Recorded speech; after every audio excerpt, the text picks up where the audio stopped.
Normally, I like to talk about the 1920s and all the wonderful things that lead up to this era, like World War One.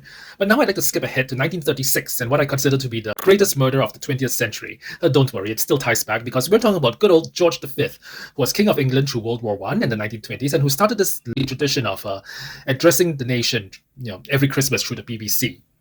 So anyway, George V was murdered, and that's immediately impressive because we're not just talking about homicide now, it's regicide, it's a whole new special word for it. And the guy who killed him actually got away. No one even knew that shenanigans had happened until after this guy died and they went through his diary.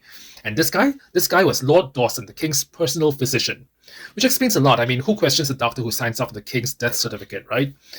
King George was dying anyway, and Lord Dawson just gave him an overdose to help him along. And sure, Lord Dawson probably didn't consider it to be murder, but if the king didn't give his consent, then, what else could it be?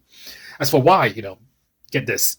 It was so that the king's death would be reported in the eminently respectable morning edition of the Times instead of the less appropriate evening journals. Don't ever tell me that any motive seems trivial. Unbelievable, sure, but never trivial, because King George V was shuffled off this mortal coil for the sake of newspaper reporting.